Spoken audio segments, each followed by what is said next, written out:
Hello प्यारे बच्चों, कैसे हो आप सब। आप सभी का स्वागत है पीडब्ल्यू पे। मैं आपका टीचर, आपका दोस्त, आपके फिजिक्स का नीट का हमसफर जगजोत सर आप लोगों के सामने आज फिर से हाजिर हूं। यहां पे लेक्चर नंबर 1 लेके यकीन 5.0 magnetic effect of electric current. ये वो टॉपिक है जो हम लोगों को शुरू करना है।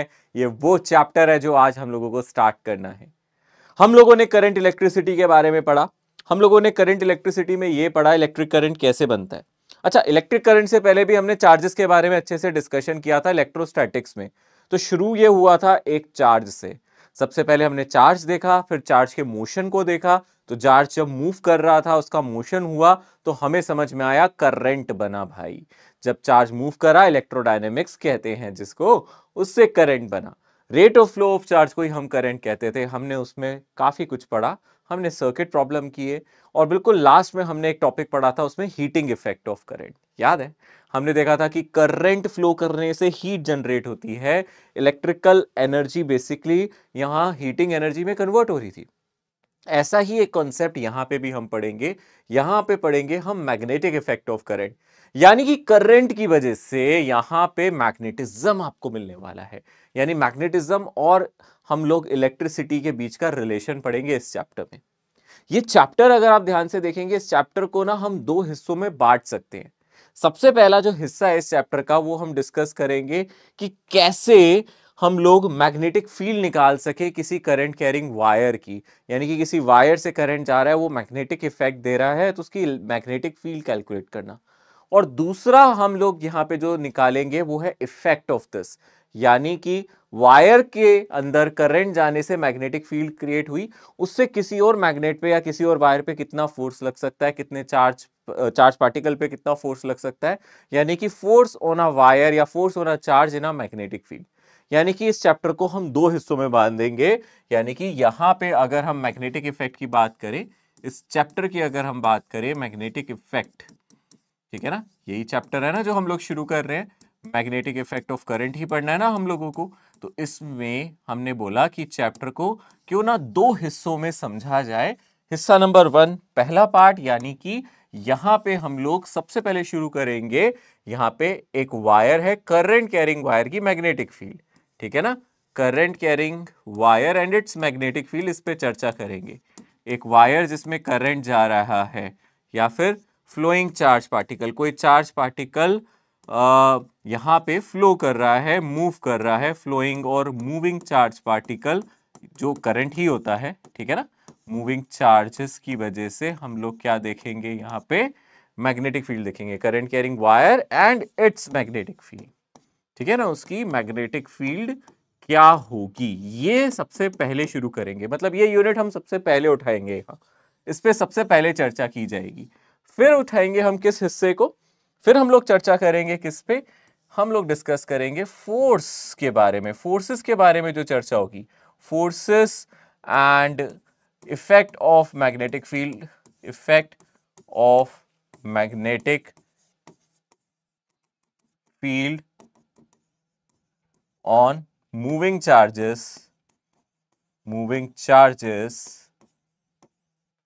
and current carrying wire, current carrying wire। यानी कि दो हिस्सों में इस चैप्टर को अपने को बांट देना है। जो पहला हिस्सा है, समझ में आता है क्या लिखा है, पढ़ते हैं एक बार।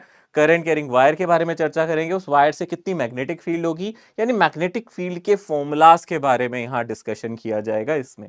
इसी में हम लोग एम्पेयर सर्क्यूटल लॉ को भी पढ़ेंगे, सोलेनॉइड को पढ़ेंगे, टोरॉइड को पढ़ेंगे, एक इनफाइनाइट वायर की मैग्नेटिक फील्ड, फाइनाइट वायर की मैग्नेटिक फील्ड, एक लूप की मैग्नेटिक फील्ड, एक सेक्टर की मैग्नेटिक फील्ड। भैया बहुत कुछ है इसमें।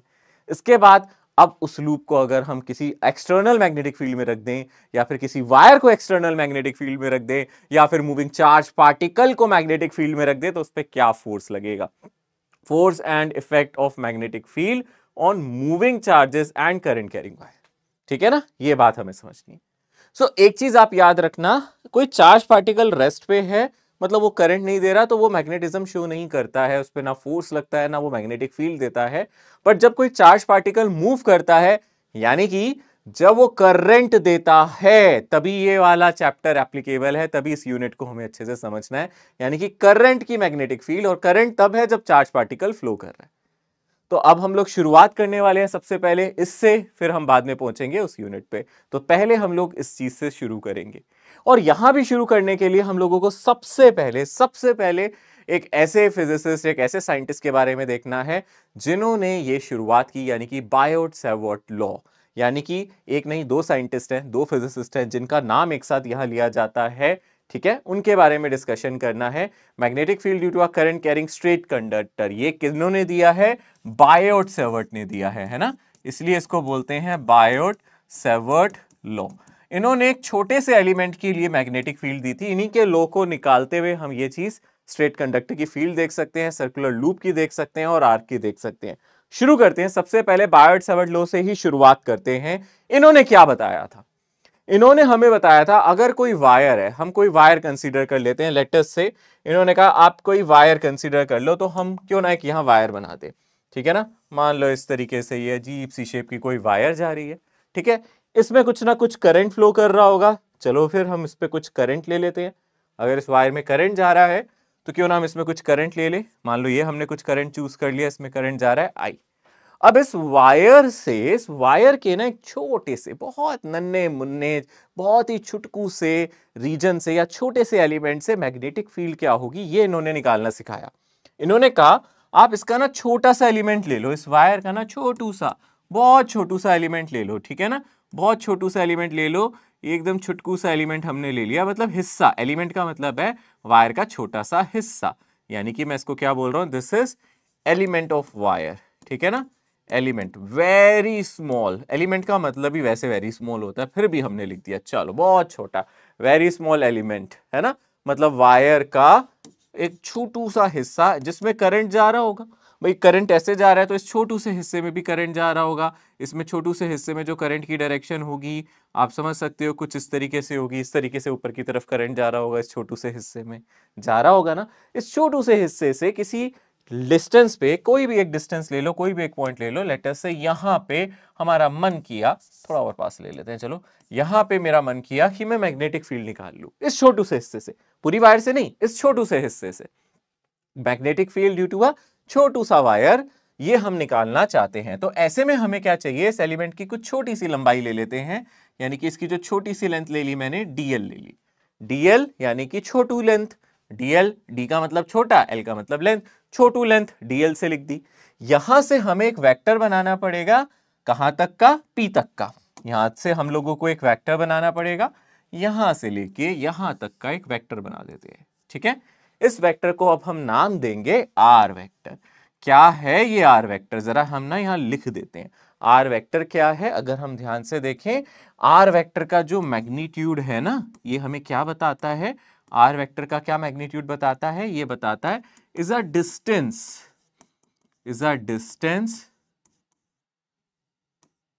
From element, it is a distance from element to a point where we want to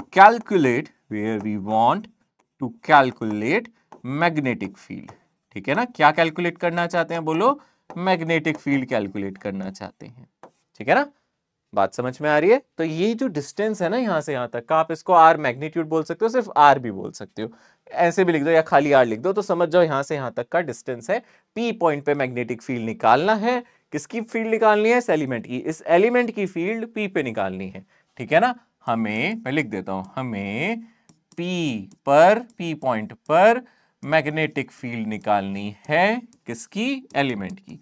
magnetic field निकालनी है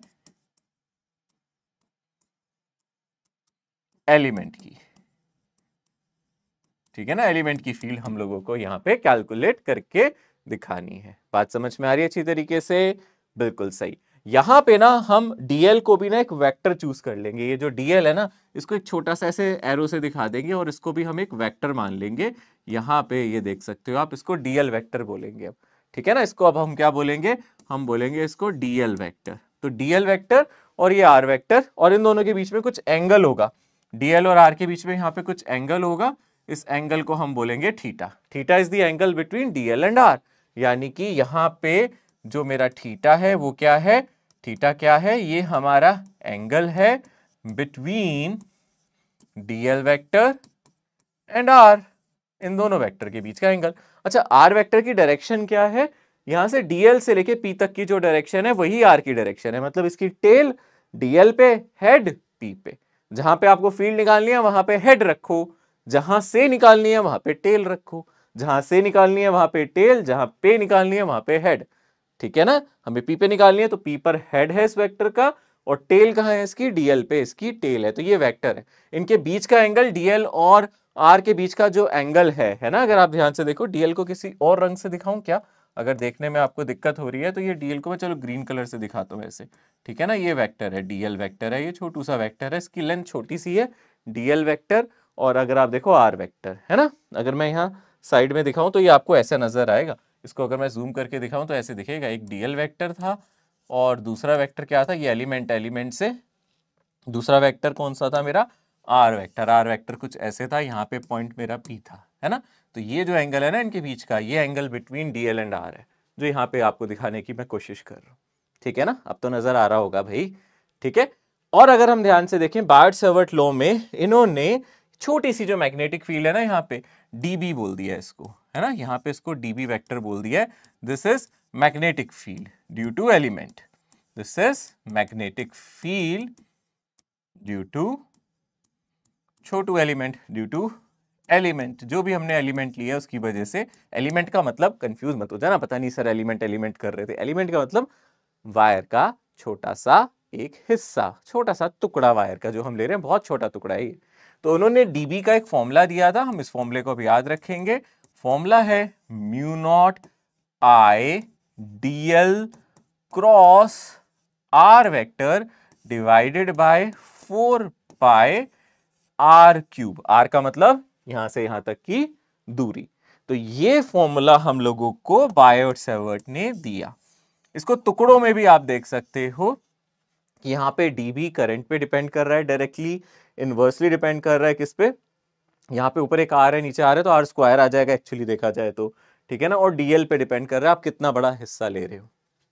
ठीक है, इस तरीके से आप देख सकते हो। आप कहो कि सर इसका सिर्फ मैग्नीट्यूड निकालना है, ठीक है ना, अगर आप सिर्फ मैग्नीट्यूड में इंटरेस्टेड हो तो आप मैग्नीट्यूड देख सकते हो। डीबी को आप ऐसे भी लिख सकते हो, ये हो जाएगा म्यू नॉट आई, और ए क्रॉस भी होता है ए बी साइन थीटा, यहाँ पे हम लिखेंगे DL into R into sine theta. Theta क्या है आपको पता है, इन दोनों के बीच का हमने एंगल लिया था, divided by 4 pi R cube, यानी कि ये कितना आ जाएगा, म्यू नॉट आई डीएल। देखो एक आर नीचे आर से कट जाएगा तो नीचे आ जाएगा 4 पाई आर स्क्वायर, और यहां से कितना आ जाएगा आपका साइन थीटा। तो आप देख सकते हो यहाँ पे आपने मैग्नीट्यूड का फॉर्मूला भी लिख लिया, यहाँ पे इसका मैग्नीट्यूड कितना होगा इसका फॉर्मूला भी हमने लिख लिया। ये मैग्नेटिक फील्ड है, छोटे से एलिमेंट से ये मैग्नेटिक फील्ड आपको मिलेगी। और एक बार इसको ध्यान से देखो, इसी को हम बायट-सैवर्ट लॉ कहते हैं। ओके, इसी को हम क्या कहते हैं, बायट-सैवर्ट लॉ। अब बात आएगी सर ये म्यू नॉट क्या है, यहाँ पे इस म्यू नॉट का मतलब क्या है, म्यू नॉट हम किसको कहते हैं, इस पे चर्चा करेंगे। ठीक है ना, इस पे चर्चा करेंगे। और डायरेक्शन क्या होगी मैग्नेटिक फील्ड की, वो क्रॉस प्रोडक्ट से आ सकती है, या फिर और भी रूल बता देंगे हम आपको, यानी कि जो डायरेक्शन मिलेगी मैग्नेटिक फील्ड की वो क्रॉस प्रोडक्ट से मिल जाएगी, कोई दिक्कत नहीं है। अब चर्चा का जो विषय है वो यहाँ पे कॉन्स्टेंट का है। जैसे हम इलेक्ट्रिक फोर्स, इलेक्ट्रिक फील्ड की बात करते हैं, वहां पे 1/4 पाई एप्सिलॉन नॉट आता था ना, यहाँ पे क्या आ रहा है, mu not by 4 pi mu not by 4 pi. ठीक है ना, 1/4 पाई एप्सिलॉन नॉट की जगह यहाँ कांस्टेंट क्या है, mu not by 4 pi. Electrostatic में अलग था, यहाँ पे अलग है, यानी कि आप कंपेयर करो। चलो इलेक्ट्रोस्टैटिक्स को कंपेयर करते हैं, है ना, यहाँ पे इलेक्ट्रोस्टैटिक्स के कूलम्स लॉ से कंपेयर करते हैं, वहां इलेक्ट्रोस्टैटिक्स था, यहाँ पे अब हम मैग्नेटिक इफेक्ट की बात करते हैं। दोनों में थोड़ा सा कंपैरिजन कर लेते हैं, तुलना कर लेते हैं, ताकि हमारे लिए आसान रहे याद रखना। वहां पे हम लोगों ने इलेक्ट्रिक फील्ड का फॉर्मूला याद है क्या पढ़ा था, इलेक्ट्रिक फील्ड का फॉर्मूला पढ़ा था हम लोगों ने वहां पे 1/4 pi epsilon not Q by R square. ये किसी चार्ज पार्टिकल की इलेक्ट्रिक फील्ड होती थी किसी आर डिस्टेंस पे जब हम निकालते थे। है ना, ऐसे निकालते थे ना, ये इलेक्ट्रोस्टैटिक्स में हम पढ़ते थे। अब चलो मैग्नेट में अगर हम ध्यान से देखें तो फॉर्मूला कितना है, अगर हमने देखा यहाँ पे जो छोटी सी मैग्नेटिक फील्ड हमें मिल रही है वो है mu not I dl divided by 4 पाई, और क्या आ रहा है यहाँ पे आर स्क्वायर, यही आ रहा है ना, आप देख सकते हो 4 पाई आर स्क्वायर आ रहा है। पीछे देखो ध्यान से, यही फॉर्मूला था ना, नीचे पहले आर क्यूब था बट डीएल क्रॉस आर किया तो डीएल आर साइन थीटा आया, एक आर से आर कटा, 4 पाई आर स्क्वायर ही बचा है नीचे। तो आप देख सकते हो यहां पे भी अगर हम देखें जो मेरी फील्ड है कुछ inversely proportional to R square है, और कुछ यहां पे भी जो मेरी फील्ड है, यहां पे मेरी जो मैग्नेटिक फील्ड है अगर हम ध्यान से देखेंगे वो प्रोपोर्शनल है 1 बाय आर स्क्वायर के, है ना, कुछ वैसा सा। हाँ लग तो रहा है वैसा सही, है ना, छोटे से एलिमेंट की बात कर रहे हैं, छोटे से एलिमेंट के लिए। जैसे यहाँ पॉइंट चार्ज होता था, वहां पे क्या, यहाँ पे हम क्या लेते थे, पॉइंट चार्ज की वजह से देखते थे, ठीक है ना, बट यहाँ पे पॉइंट चार्ज नहीं है, यहाँ पे क्या है, स्मॉल एलिमेंट। ये जो आइडियल है ये हमें पता चल रहा है करंट इनटू छोटा सा एलिमेंट, ठीक है ना। और अगर हम ध्यान से देखें यहाँ पे जो कांस्टेंट था, यहाँ पे एप्सिलॉन नॉट मेरी क्या थी, अगर देखें परमिटिविटी ऑफ मीडियम, इसको हम क्या बोलते थे, इसको हम बोलते थे परमिटिविटी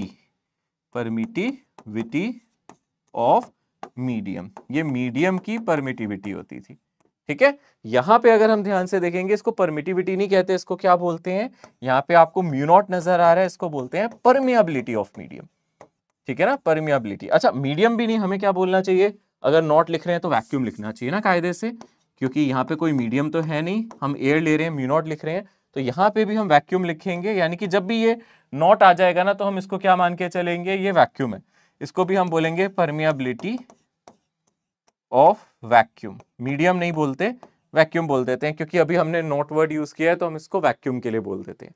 तो यहाँ पे भी हम देख सकते हैं इसको परमियाबिलिटी कहते हैं। यहाँ पे हम लोग वैल्यू भी देख सकते हैं, एप्सिलॉन नॉट की वैल्यू अगर हम देखते थे तो यहाँ पे आती थी 8.85 into 10 raise to the power -12, ठीक है ना, 8.85 into 10 raise to the power -12। Unit क्या आती थी, आप इसको इधर ले जाओ, यहाँ पे इसको फोर्स लेके कर लो और चार्ज का स्क्वायर हो जाएगा ऊपर, तो कूलम स्क्वायर पर न्यूटन स्क्वायर पर मीटर स्क्वायर इसकी यूनिट होती थी, ठीक है ना। अगर आप एप्सिलॉन नॉट को इधर ले जाओगे, कूलम स्क्वायर पर फोर्स होता था newton into metre square, coulomb square पर न्यूटन इंटू मीटर स्क्वायर, ठीक है ना, ये हमारी कुछ इसकी यूनिट बनती थी फोर्स के फॉर्मूले से।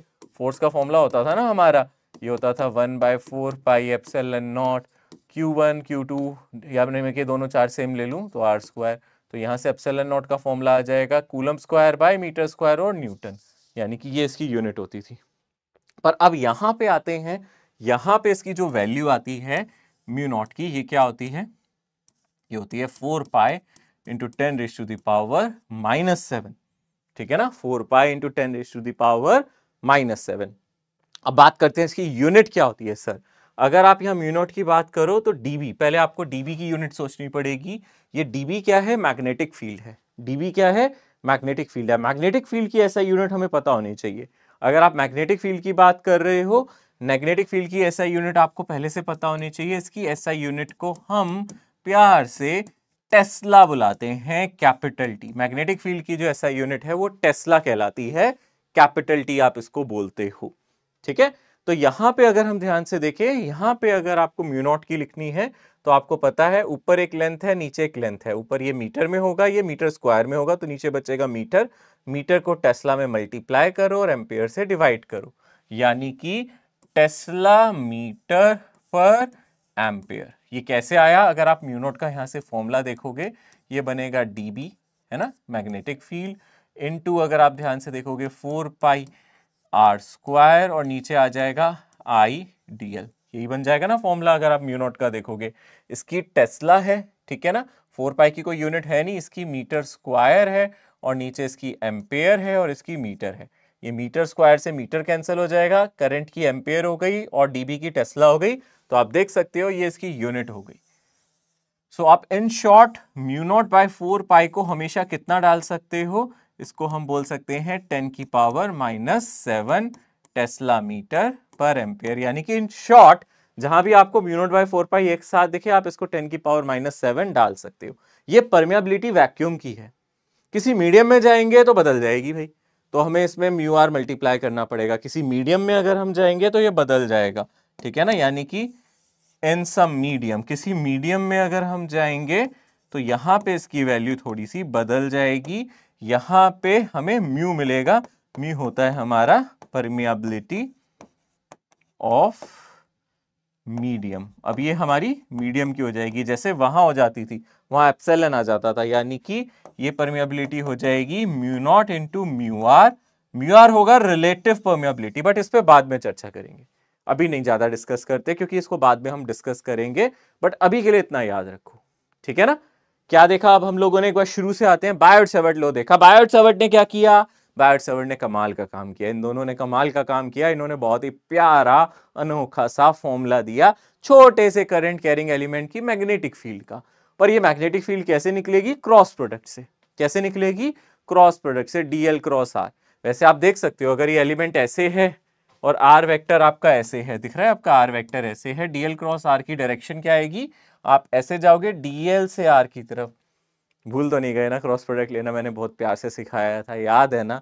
आपको डीएल से आर की तरफ जाना है राइट हैंड को यूज करके, सभी अपने राइट हैंड को ही यूज करें। क्वेश्चन सॉल्व करते टाइम ज्यादातर हम राइट हैंड से लिख रहे होते हैं, लेफ्ट हैंड से रूल लगा देते हैं, आंसर उल्टा आ जाता है। राइट हैंड का इस्तेमाल करें, ये राइट हैंड है। आप अपने राइट हैंड को ऐसे रख सकते हो डीएल पे, या फिर ऐसे रख सकते हो, अब आपकी चॉइस है। आप अपने डीएल पे हाथ को ऐसे रखना चाहोगे या ऐसे रखना चाहोगे। अगर आप ऐसे रखोगे तो आपको डीएल से आर बड़े वाले एंगल पे आना पड़ेगा, यानी कि आपको अपने हाथ को पूरा घुमाना पड़ेगा, तो ऐसे आउट ऑफ द पेज आएगा। बट हमें छोटा एंगल पता है, डीएल से आर हम ऐसे जाएंगे तो इनटू द पेज मेरा थंब आएगा, डीएल क्रॉस आर ऐसे देखा जाएगा, यानी कि फील्ड पी पॉइंट पे इनटू द पेज होगी। यहाँ पे हम इसकी डायरेक्शन किससे देख सकते हैं, क्रॉस प्रोडक्ट से पहले हम देख सकते हैं, यहाँ पे जो मेरी फील्ड हो जाएगी वो आ जाएगी इनटू द पेज। ठीक है, फॉर्मूला क्लियर है ये मैग्नेटिक फील्ड का। ये किसके लिए है, ये पूरी वायर के लिए नहीं, ये सिर्फ एक छोटे से एलिमेंट के लिए है, ठीक है ना। यहां हमें पी पर मैग्नेटिक फील्ड निकालनी है, छोटे से एलिमेंट से निकालनी है। थीटा इनके बीच का एंगल है, सब कुछ मैंने यहां मेंशन किया हुआ है, ठीक है। म्यू नॉट के बारे में पता चल गया, परमियाबिलिटी है, इसको परमियाबिलिटी कहते हैं, ऐसे यहां परमिटिविटी होता था, आई थिंक परमिटिविटी में 2 टी आते हैं, देख लेना। और यहां परमियाबिलिटी है, ये वैक्यूम की है, okay. Magnetic field due to a straight current carrying wire. अब देखो इस बायट सेवर्ट लॉ को यूज करके इंटीग्रेट वगैरह करके आप निकाल सकते हो। आप एक फाइनाइट वायर की यहां पे बात कर रहे हैं हम, फाइनाइट वायर यानी कि जिसकी कुछ लंबाई फाइनाइट है, उसकी वजह से हम लोग स्ट्रेट वायर की वजह से यहां पे हम मैग्नेटिक फील्ड निकालने की कोशिश करें। मान लो हमारे पास कोई वायर है, हम इस वायर को ऐसे स्ट्रेट वायर कंसीडर कर रहे हैं, इसकी वजह से मैग्नेटिक फील्ड निकालने में इंटरेस्टेड हूं। इस वायर को हम जानते हैं इसका शुरू कहां से हो रहा है, ये वायर कहां से शुरू हो रही है, मान लो एक पॉइंट से शुरू हो रही है, दूसरे पे खत्म हो रही है, और मुझे पता है, मान लेते हैं करंट ऊपर की तरफ जा रहा है। कितना करंट जा रहा है, मैंने मान लिया आई करंट जा रहा है, ठीक है ना। अब मैं इस वायर की वजह से कहीं मैग्नेटिक फील्ड इधर या इधर निकालना चाहता हूं, यानी कि मैं कहां मैग्नेटिक फील्ड निकालना चाहता हूं। मान लो आपने कहा सर मुझे यहां चाहिए, फिर से इस पॉइंट को कुछ पी पॉइंट कह देते हैं, यहां पे मेरा मन कर रहा है मैग्नेटिक फील्ड निकालने का। तो ऐसे में हम लोगों को सबसे पहले यहां से लेके यहां तक की एक दूरी चाहिए, इसको हम परपेंडिकुलर डिस्टेंस कहेंगे, है ना। वायर पे परपेंडिकुलर डाल दो यहां से, this is a perpendicular distance, इस डिस्टेंस को हम नाम देंगे आर, ठीक है ना। आर क्या है, आर का मतलब क्या है, परपेंडिकुलर डिस्टेंस या फिर मिनिमम डिस्टेंस। आप इसको परपेंडिकुलर भी कह सकते हो और मिनिमम डिस्टेंस भी कह सकते हो। This is minimum distance of wire from P. P का मतलब है वो पॉइंट जहां आप मैग्नेटिक फील्ड निकालने की इच्छा रखते हो, आपका मन यहां निकालने का है, आप चाहो यहां निकाल लो, यहां निकाल लो, आपका जहां मन है। मैंने कहा मुझे यहां निकालनी है, तो यहां से यहां तक का जो परपेंडिकुलर डिस्टेंस है ये मेरा आर है।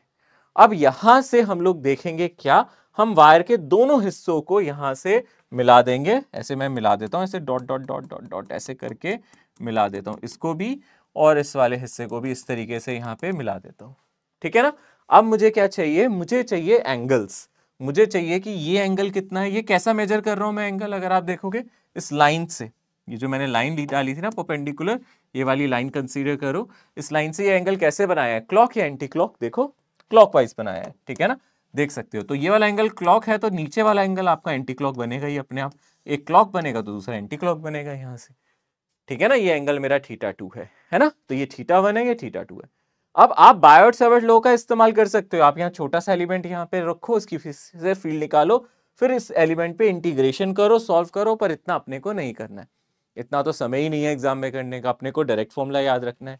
यहाँ पे डायरेक्ट फॉर्मूला जो हम लोगों को पता है मैग्नेटिक फील्ड का मिलेगा, वो मिलेगा बी। ये कब मिलेगा? जब मैं पूरे एलिमेंट से यहाँ छोटे से हिस्से से फील्ड निकालू, फिर यहाँ छोटे से हिस्से से निकालू, फिर यहाँ छोटे से हिस्से से निकालू और पूरे पे इंटीग्रेट कर दूं इस वायर पे, तो मैं यहाँ पे मैग्नेटिक फील्ड निकाल लूंगा। वो आती है सॉल्व करने के बाद mu not I divided by 4 pi into R, और यहाँ पे आता है sine theta 1 plus sine theta 2।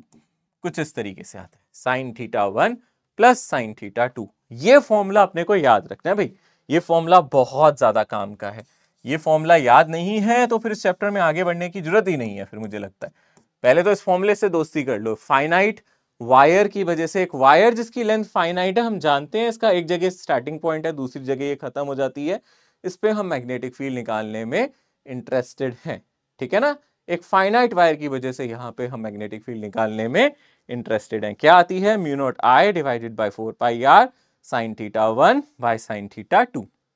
अगर आप डायरेक्शन जानना चाहते हैं कि सर यहाँ पे आपकी डायरेक्शन क्या होगी, तो डायरेक्शन बहुत सिंपल है, क्योंकि अगर आप यहाँ कोई भी एलिमेंट ले लो या ये वायर ले लो, अब से आप क्या करो, ऐसे वायर ले लो। डायरेक्शन निकालने का सबसे बढ़िया तरीका है आप पाम रूल यूज करो। अपने हाथ को, राइट हैंड देख लो, मेरा राइट हैंड दिख रहा है, बिल्कुल ऐसा ही होना चाहिए, ना ऐसे होनी चाहिए उंगली, ना ऐसे होनी चाहिए, ना ऐसे होनी चाहिए, एकदम 90 डिग्री पे। देख रहे हो 90 डिग्री एंगल दिख रहा है? चाहे मैं ऐसे रखूं, चाहे ऐसे रखूं, चाहे मैं ऐसे रखूं, मैं एंगल नहीं चेंज कर रहा, ये दिख रहा है अच्छे से। कितना एंगल है भैया? आशीर्वाद नहीं दे रहा हूं, आशीर्वाद भी दूंगा, बट ये अभी आशीर्वाद नहीं दे रहा हूं, रूल बता रहा हूं।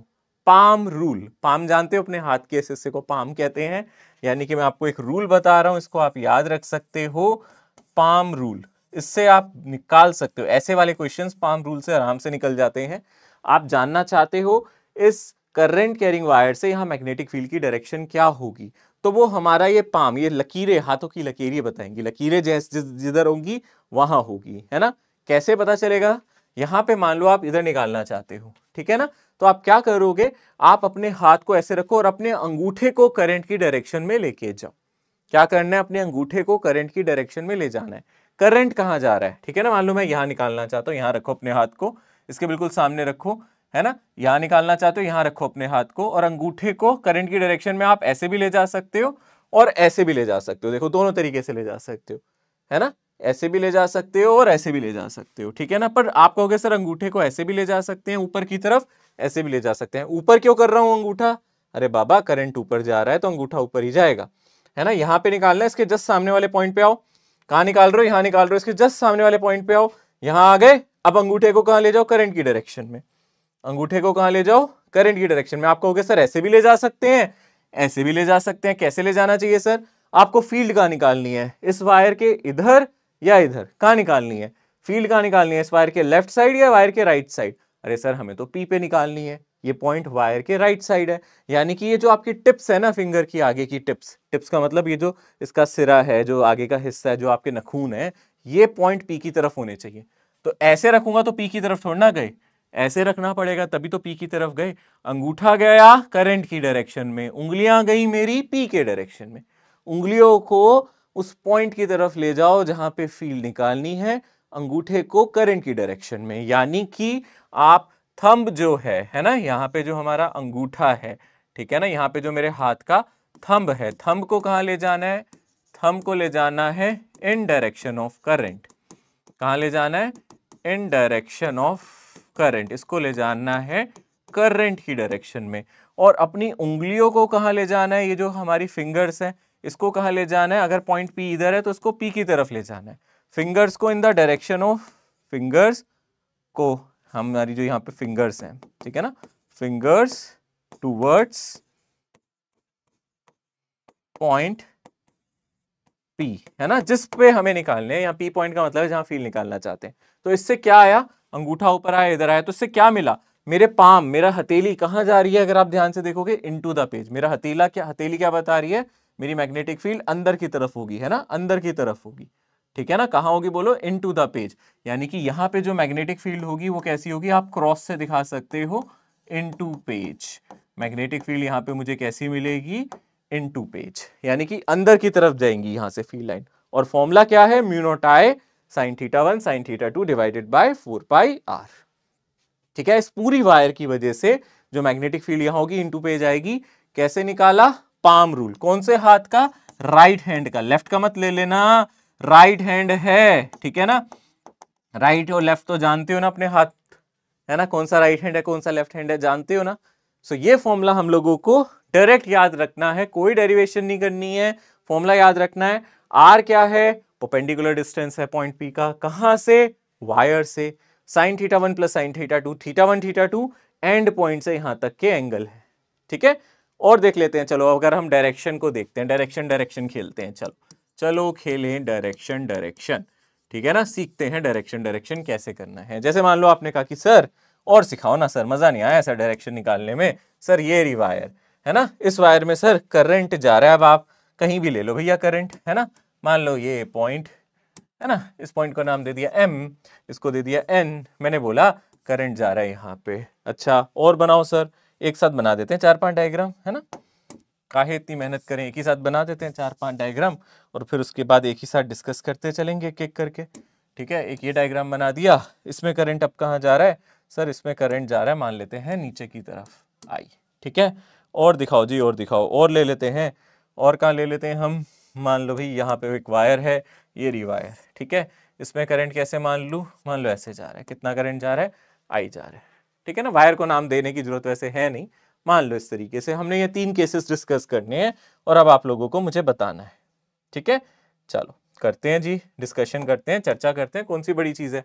आपने कहा कि सर मुझे बताओ इस ए पॉइंट पे फील्ड कहाँ होगी, इस सी पॉइंट पे फील्ड कहाँ होगी, यहाँ पे ई पॉइंट पे फील्ड कहाँ होगी और एफ पॉइंट पे फील्ड कहाँ होगी, यहाँ पे जी पॉइंट पे फील्ड कहाँ होगी, एच पॉइंट पे फील्ड कहाँ होगी। चलो जी सारे केसेस देख लेते हैं। अब हमारा मन है ए पे फील्ड निकालने का। कहाँ मन है मेरा, ए पे फील्ड निकालने का। इनटू आएगी या आउट ऑफ द पेज आएगी, जरा कमेंट के सेक्शन को एकदम भर दो, जरा ऐसे भर दो कि वहां जगह ही ना बचे। ठीक है ना, ऐसे भर दो ऐसा लगे चाइना पहुंच गए, एकदम हाईली पॉपुलेटेड हो जाए वो जगह। ठीक है, जल्दी से कर दो फटाफट। करंट की डायरेक्शन में क्या होता है, थंब रूल याद है, करंट की डायरेक्शन में क्या होता है, अंगूठा, है ना। तो अगर आप यहां पे निकालना चाहते हो तो बिल्कुल सामने देख लो, है ना, यहाँ पे आप आ जाओ। और करंट कहाँ जा रहा है, नीचे की तरफ जा रहा है, तो अंगूठा कहाँ जाएगा, इधर, और उंगलियां कहाँ जाएंगी, एक ही तरफ। क्या मैं सही कर रहा हूं, देख लो ध्यान से, अंगूठा करंट की डायरेक्शन में है या नहीं है मेरा।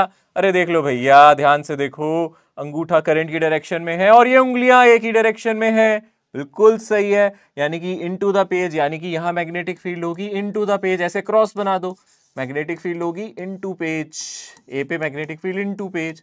अच्छा सी पॉइंट पे कैसे होगी, करंट की डायरेक्शन में अंगूठा आ गया, अब सी की तरफ उंगलियां भी तो होनी चाहिए ना, अंगूठा तो करंट की डायरेक्शन में आ गया। ध्यान से भैया, हाथ मुड़ गया तो फिर कैसे पढ़ाऊंगा मैं, ध्यान से देखो।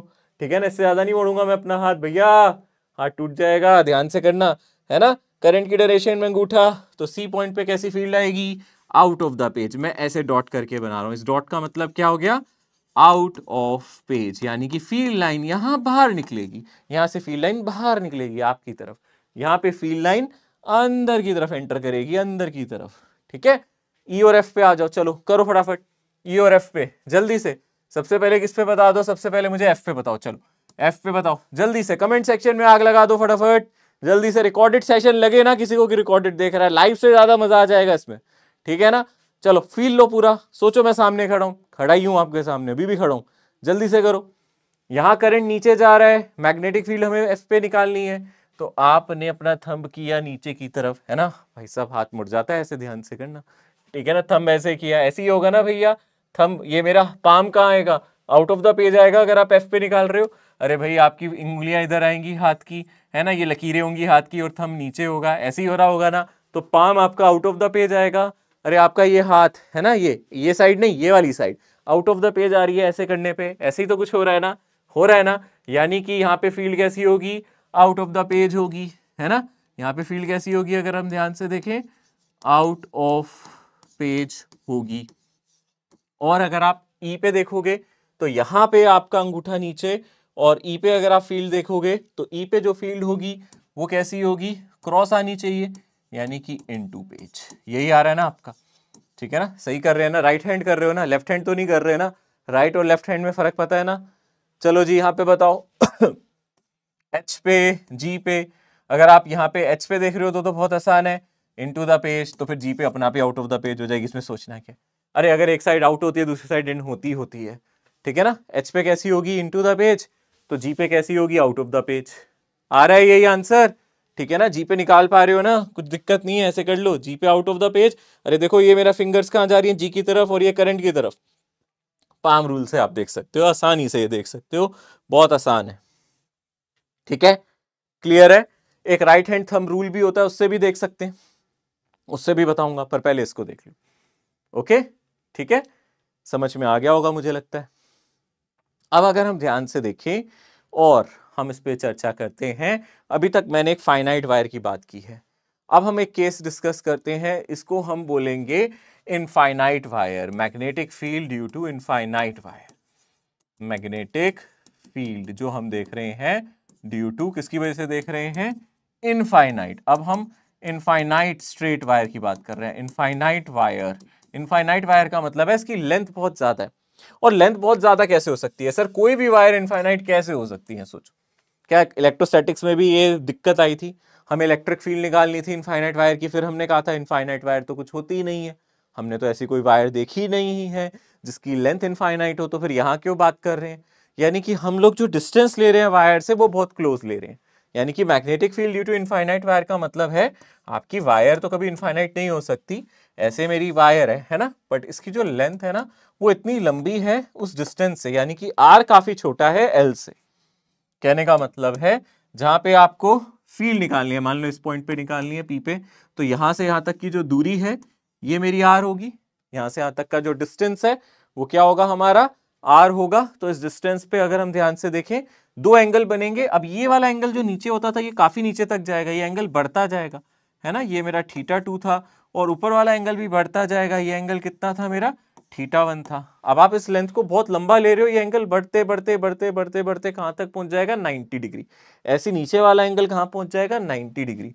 यानी कि इनफाइनाइट वायर के लिए, फॉर इनफाइनाइट लेंथ वायर, अगर आप इतनी लंबी तार ले आओ या फिर आप इस तार के बहुत नजदीक हो, यानी कि आर बहुत छोटा है, आप कह सकते हो R is very much small than length of wire, इसका मतलब इनफाइनाइट वायर होती है ना। अगर आर मेरा वायर की लेंथ से बहुत छोटा है, जितनी लंबी वायर है उसकी लेंथ से बहुत ज्यादा कैसा है, छोटा है। मान लो करंट जा रहा है आई, करंट तो जाना ही चाहिए, बिना करंट के तो कुछ हो ही नहीं सकता, तो ऐसे केस में हम लोग θ1 और θ2 दोनों को ले सकते हैं 90 डिग्री π/2, ऐसे केस में ये चूज कर सकते हैं। और फिर मैग्नेटिक फील्ड कितनी आ जाएगी, अगर आप यहां से मैग्नेटिक फील्ड कैलकुलेट करोगे क्या आ जाएगी, μ0 I divided by 4π into R. Angle आपको पता है कितना है सर, sin 90 प्लस sin 90, अरे sin 90 कितना होता है भाई, sin 90 कितना होता है 1, sin 90 कितना होता है 1, तो 1 + 1 2 आ गया, और 2 4 से कट जाएगा, यानी कि यहां से मैग्नेटिक फील्ड आ जाएगी μ0 I divided by 2πr, μ0 I divided by 2πr, ये मेरा फाइनल आंसर आ जाएगा, μ0 I डिवाइडेड बाय 2πr। ये magnetic field due to a straight current wire है, स्ट्रेट करंट कैरिंग वायर की वजह से यहां पे मैग्नेटिक फील्ड हम देख सकते हैं। डायरेक्शन की अगर मैं बात करूं, डायरेक्शन क्या होगी आपको पता है, यहां पे आप डायरेक्शन देख लोगे, अगर आप यहां देख रहे हो तो इनटू द पेज होगी, अगर आप इस साइड देख रहे हो तो आउट ऑफ द पेज होगी, क्योंकि करंट ऐसे जा रहा है, ऐसे आप डायरेक्शन देख सकते थे, ठीक है ना। ये मैग्नेटिक फील्ड का फॉर्मूला आपको समझ में आ गया, अच्छे से क्लियर हो गई, क्लैरिटी आपको मिल रही होगी, कोई दिक्कत परेशानी तो नहीं है, ओके वेरी गुड। अगर हम ध्यान से देखें ये हमारी इनफाइनाइट वायर है, ऐसे ही हम लोग क्या कर सकते हैं, सेमी इनफाइनाइट वायर यूज कर सकते हैं, इंपॉर्टेंट है ये भी। सेमी इनफिनिट वायर किसको कहते हैं, सेमी इनफाइनाइट वायर का क्या मतलब होता है, पहले तो ये समझते हैं हम। सेमी इनफाइनाइट वायर का मतलब एक साइड से वायर बहुत ज्यादा लंबी है और दूसरा एंड पॉइंट हमें पता है, मतलब मुझे पता है वायर शुरू यहां से हो रही है, खत्म कहां हो रही है ये नहीं पता। मान लो करंट नीचे जा रहा है इस तरीके से आए, तो शुरू तो यहां से हो रही है, खत्म कहां हो रही है पता नहीं, कहां आप फील्ड निकालना चाह रहे हो यहाँ पे, अगर आप फील्ड की बात कर रहे हो तो आप इस वायर से सामने यहाँ पे कहीं आप पी पॉइंट पे फील्ड निकालने में इंटरेस्टेड हो, तो ये नीचे तक जा रही है इन्फिनिटी तक, वायर की लेंथ नहीं पता, यहां से शुरू हो रही है, स्टार्टिंग पॉइंट पता है, एंडिंग पॉइंट का पता ही नहीं है, शुरू तो यहां हो रहा है, खत्म का हो रहा है नहीं जानते। तो यहां पे ऊपर तो कुछ है ही नहीं, ऊपर लेंथ कितनी है, ऊपर तो कोई वायर है ही नहीं, यानी कि ऊपर तो कोई एंगल है ही नहीं, तो θ1 यहाँ पे क्या हो गया, ऊपर कोई एंगल है ही नहीं, θ1 0 हो गया। बट θ2 बढ़ते बढ़ते बढ़ते, क्योंकि ये नीचे तक जा रहा है, θ2 कितना हो जाएगा आपका यहाँ पे, θ2 हो जाएगा 90 डिग्री, यानी ऊपर वाला एंगल है ही नहीं, ठीक है ना, तो ऊपर वाला एंगल है नहीं, नीचे वाला एंगल मेरा 90 है। या फिर ऐसे भी हो सकता है, या वायर ऐसे भी हो सकती है वायर यहां से शुरू करके इन्फिनिटी तक पहुंच रही हो, उस केस में भी आप यहाँ पे मैग्नेटिक फील्ड निकाल सकते हो। उसमें आपका θ1 कितना हो जाएगा, अगर हम ध्यान से देखेंगे, ये θ1 90 डिग्री हो जाएगा और नीचे वाला एंगल θ2 0 डिग्री हो जाएगा। मतलब कहीं भी देख सकते हो, वायर का स्टार्टिंग पॉइंट इधर है, हो सकता है नीचे इन्फिनिटी की तरफ जा रही हो, वायर का स्टार्टिंग पॉइंट इधर है, मान लो यहाँ पे ऊपर की तरफ इन्फिनिटी की तरफ जा रही हो, ये मेरी वायर है, ऊपर की तरफ है। मैं वायर को थोड़ा सा थिक बना देता हूँ ताकि आपको देखने में समझ में आ जाए। हम इस वायर की बात कर रहे हैं, इसमें करंट जा रहा है, मान लेते हैं ऊपर की तरफ, तो ये मेरी वायर है, करंट ऊपर जा रहा है, हम यहाँ पे निकालना चाहते हैं, कहाँ पे बोलो, यहाँ पे मैग्नेटिक फील्ड निकालना चाहते हैं, पी पॉइंट पे, ठीक है, यहाँ पे फील्ड निकालना चाहते हैं। तो यहाँ पे एक एंगल मेरा 90 हो जाएगा, एक 0, यानी कि यहाँ पे जो मैग्नेटिक फील्ड है आधी हो जाएगी, मैग्नेटिक फील्ड जो हमारी इनफाइनाइट वायर में आ रही थी उससे आधी आएगी, यानी कि अगर आप यहाँ मैग्नेटिक फील्ड निकालोगे म्यू नॉट आई, एक एंगल हमारा 0 है और एक एंगल मेरा 90 डिग्री है, किसी को भी θ1 किसी को भी θ2 बोल सकते हैं, इंटू 4 पाई आर, ठीक है, नीचे कितना था 4 पाई आर, यानी कि इनफाइनाइट वायर से हाफ हो जाएगी, ये आ जाएगी मेरी mu not I divided by 4 pi R, क्योंकि जो साइन 0 है वो तो 0 है, साइन 90 मेरा 1 है, ठीक है, यही फॉर्मूला हमारा निकल के आएगा सेमी इनफाइनाइट वायर के लिए। तो हमने इनफाइनाइट वायर के लिए डिस्कस किया है, इसके लिए भी हम डिस्कस कर चुके हैं, ये सेमी इनफाइनाइट वायर है, इससे जस्ट हाफ आ रही है। ओके, डायरेक्शन वाले क्वेश्चंस बहुत फेमस है, आप लोगों से अलग अलग क्वेश्चंस, अलग अलग एग्जांपल्स डायरेक्शन से रिलेटेड पूछ सकता है। डायरेक्शन वाले कंसेप्ट में ऐसे भी पूछ सकता है, मान लो बोले एक वायर ऐसे जा रही है, सपोज मैं आपको एक वायर दे देता हूं और वायर ये ऐसे जा रही है, ये मान लेते हैं हमारी ईस्ट डायरेक्शन है, ये मेरी वेस्ट है, ठीक है ना, और ऊपर मैं मान लेता हूं नॉर्थ है, नीचे मैं मान लेता हूं साउथ है, ठीक है। तो अब आप एक ध्यान से देखो, मान लो इसमें कुछ करंट जा रहा है, करंट की डायरेक्शन कैसी है, ऐसी, करंट की डायरेक्शन कैसी है, ऐसी, ऐसे जा रहा है करंट, और आपसे मैग्नेटिक फील्ड पूछी जा रही है, कहां पे मैग्नेटिक फील्ड पूछी जा रही है, मान लो आपसे पूछ रहा है इस पॉइंट पे मैग्नेटिक फील्ड क्या होगी, ठीक है ना, यहाँ पे r डिस्टेंस पे चले जाते हैं और आपसे पूछ रहा है मैग्नेटिक फील्ड की डायरेक्शन क्या होगी। इनफाइनाइट वायर है, कैसी वायर है, वेस्ट से ईस्ट की तरफ ये करंट जा रहा है, और ये वायर कैसी है हमारी, इनफाइनाइट वायर है, इनफाइनाइट वायर की वजह से इस पॉइंट पे मेरी डायरेक्शन क्या होगी। तो आप आराम से निकाल सकते हो क्या डायरेक्शन होगी, अगर आप निकालना चाहते हो, आपको पता है, आप इस तरीके से अपने हाथ को कर सकते हो। अगर आप ऊपर देखते तो मेरी आउट ऑफ द पेज आती, नीचे की तरफ देखोगे तो यहाँ पे मैग्नेटिक फील्ड की डायरेक्शन क्या आ जाएगी, इनटू द पेज आ जाएगी। और क्या मैग्नीट्यूड आ जाएगा अगर आप मैग्नेटिक फील्ड का देखोगे यहाँ से, वो आ जाएगा mu naught I divided by कितना आ जाएगा यहाँ से 2 पाई आर, ठीक है ना, डिवाइडेड बाय 2 पाई आर, ये मेरी नेट मैग्नेटिक फील्ड यहाँ पे मिलेगी आपको, mu not I divided by 2 pi R, ठीक है। अब डिस्कशन करते हैं शेप ऑफ मैग्नेटिक फील्ड पे कि इसकी शेप कैसी होगी, shape of magnetic field due to infinite wire, magnetic field lines. अब जो हम मैग्नेटिक फील्ड कह रहे हैं उस मैग्नेटिक फील्ड लाइंस बनाते हैं हम। अब मैग्नेटिक फील्ड लाइंस का क्या मतलब होता है, जैसे इलेक्ट्रिक फील्ड लाइंस होती हैं वैसी मैग्नेटिक फील्ड लाइंस है, ये हमें मैग्नेटिक फील्ड की स्ट्रेंथ बताएंगी, ठीक है ना, जैसे एक बार मैग्नेट की मैग्नेटिक फील्ड पढ़ते थे क्लास 10th में, वैसे ये है मैग्नेटिक फील्ड लाइंस बनाएंगे हम, shape of magnetic field lines, ये हमें कैसी दिखेंगी। यहां पे हम कंसीडर कर लेते हैं, लेट अस से एक वायर ले लेते हैं, मान लेते हैं ये हमारी वायर है, ठीक है ना, इस वायर को हम इनफाइनाइट वायर ले रहे हैं, यानी कि ये इन्फिनिटी तक जा रही है, इसकी जो लंबाई है वो इन्फिनिटी तक जा रही है, इनफाइनाइट लेंथ वाली ये वायर हमने कंसीडर कर ली है। और मान लेते हैं इसमें कुछ करंट जा रहा है ऊपर की तरफ, कितना करंट जा रहा है हमने मान लिया आई, ठीक है। अब मुझे इस पॉइंट के आसपास मैग्नेटिक फील्ड लाइन की डायरेक्शन देखनी है, तो मैग्नेटिक फील्ड हमें पता है, मैग्नेटिक फील्ड का फॉर्मूला हम जानते हैं, हमें पता है मैग्नेटिक फील्ड का फॉर्मूला होता है mu not I divided by 2 pi R. अगर हम ध्यान से देखें यहाँ पे मैग्नेटिक फील्ड इनवर्सली प्रोपोर्शनल होती है डिस्टेंस के। यहां पे जो मैग्नेटिक फील्ड लाइन है उसकी शेप होती है कॉन्सेंट्रिक सर्कल्स। अगर मैं इस पॉइंट के आसपास देखूं तो मुझे यहाँ पे ऐसे सर्कुलर दिखेगी, यानी कि मुझे यहाँ पे ऐसे दिखेगी, यहाँ पे मुझे ऐसे सर्कल्स नजर आएंगे ऐसे, फिर इसके बाद एक और सर्कल नजर आएगा ऐसे, और उसके बाद फिर एक और सर्कल नजर आएगा। अब सर्कल्स के बीच का डिस्टेंस बढ़ता जाएगा।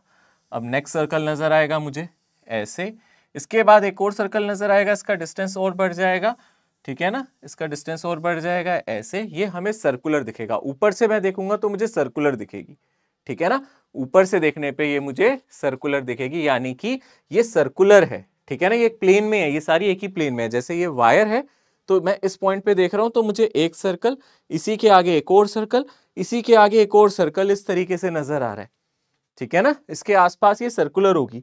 और इसकी डायरेक्शन को देखने के लिए आप राइट हैंड थंब रूल को भी यूज कर सकते हो, राइट हैंड थंब रूल जिसको हम कहते हैं, राइट हैंड थंब रूल का भी इस्तेमाल कर सकते हो।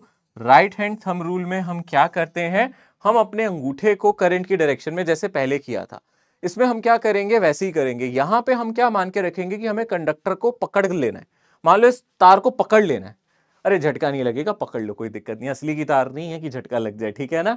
सो अगर हम इस तार को पकड़ लेंगे तो हम ऐसे मान ले जैसे ये पेन है एक तार की तरह, वायर की तरह, और मान लो इसमें करंट जा रहा है ऊपर, तो अगर करंट ऊपर जा रहा है तो मैं इसको अपने हाथ में ऐसे पकड़ लूं, ऐसे होल्ड कर लूं, और करंट की डायरेक्शन में अपने अंगूठे को कर लूं। अब आप मेरी फिंगर्स देख रहे हो, आप कर्ल्स ऑफ फिंगर समझ रहे हो, कर्ल्स ऑफ फिंगर का मतलब उंगलियां मेरी यहां से शुरू हो रही है, ठीक है ना, उंगलियां मेरी यहां से शुरू हो रही है और ऐसे खत्म हो रही है। कर्ल्स ऑफ फिंगर ऐसे है, समझ रहे हो कर्ल्स ऑफ फिंगर कैसे, अगर आप करंट ऊपर जा रहा है तो उंगलियां मेरी इस तरीके से घुमाव ले रही हैं, है ना।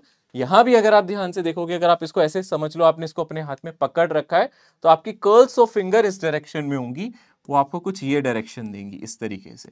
मैग्नेटिक फील्ड कुछ इस तरीके से जारी होगी, है ना। यहाँ पे भी अगर आप देखोगे मैग्नेटिक फील्ड लाइन की डायरेक्शन कुछ इस तरीके से होगी, यहाँ पे भी मैग्नेटिक फील्ड लाइन की डायरेक्शन कुछ इस तरीके से होगी, है ना। अब आप देख सकते हो अगर मैं इस पॉइंट पे मैग्नेटिक फील्ड पूछता हूं तो यहां से magnetic field line into the page enter कर रही है, यहां पे magnetic field line out of the page आ रही है। हम इसको पाम रूल से भी देख सकते हैं, इन दोनों पॉइंट की बात कर रहा हूं, इन दोनों पॉइंट पे अगर मैं देखता था पाम रूल से भी मेरा क्या आता था, यहाँ पे इनटू द पेज, और यहाँ पे देखता था तो ये फील्ड लाइन कैसी आती थी, आउट ऑफ द पेज। यहां से आप ऐसे समझ सकते हो, ऐसे वायर है, इसके आसपास फील्ड ऐसे घूम रही है, तो अब मैं इस वायर के राइट साइड पूछूं तो आप देखो फील्ड यहां से क्या कर रही है, इनटू द पेज, और यहां कैसे आ रही है, आउट ऑफ द पेज, यहां से इनटू द पेज और इस पॉइंट से आउट ऑफ द पेज। तो इस तरीके से मैग्नेटिक फील्ड लाइन इसके आसपास सर्कुलेट करेगी, ऐसे ऐसे घूमेगी, है ना, जैसे वो साइक्लोन नहीं आता ऐसे ऐसे ऐसे घूमता है, ये कुछ इस तरीके से होगी। और आप ये सोचो कि सर ऐसा क्यों किया आपने, पहले डिस्टेंस इसमें कम था, फिर ज्यादा बढ़ाते क्यों जा रहे थे। इसलिए कर रहे हैं क्योंकि दूर जाते जाते फील्ड लाइन कम होती जाएगी, फील्ड लाइंस के बीच का डिस्टेंस बढ़ता जाएगा। तो ये फील्ड लाइन की जो शेप है, आपसे बोले ये शेप कैसी है, हम बोलेंगे शेप यहां पे है कॉन्सेंट्रिक सर्कल्स।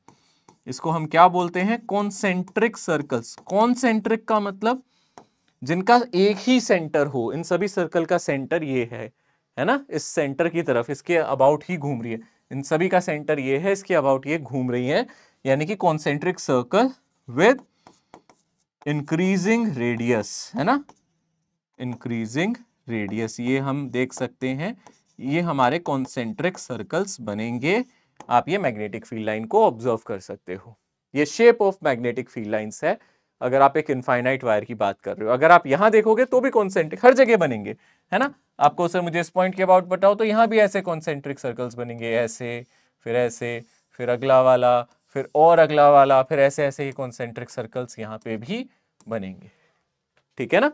इस तरीके से ये हमारी शेप आती है मैग्नेटिक फील्ड लाइंस की। ओके, यहां पे एक सवाल है, बायोट-सावर्ट लॉ से रिलेटेड है, इस सवाल को ध्यान से देखेंगे।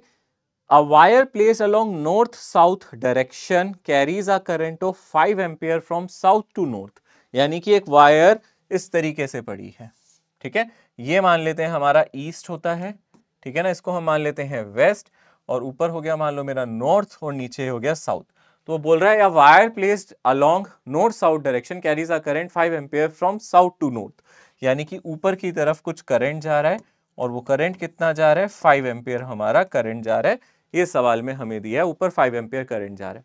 The magnetic field due to a 1 centimetre piece of wire at a centimetre piece of wire at a point 200 centimetre from north east 200 centimetre north east from the piece. यानी कि अगर हम ध्यान से देखेंगे यहाँ पे हमें एक छोटा सा पीस कंसीडर करना है, वायर का छोटा सा हिस्सा कंसीडर करना है, जिसकी जो लंबाई है यानी कि डीएल ले सकते हैं, छोटी लंबाई है, ये कितनी दे रखी है 200 सेंटीमीटर है ना। इसकी जो लंबाई है 200 सेंटीमीटर अगर हम ध्यान से देखें, यानी कि ये हमारी सॉरी इसकी जो छोटी सी लंबाई है 1 सेंटीमीटर, सॉरी वो तो डिस्टेंस है, इसकी जो लंबाई है 1 सेंटीमीटर, 200 सेंटीमीटर तो बहुत बड़ा डिस्टेंस हो जाएगा ना, तो इसकी जो लंबाई है वो 1 सेंटीमीटर है।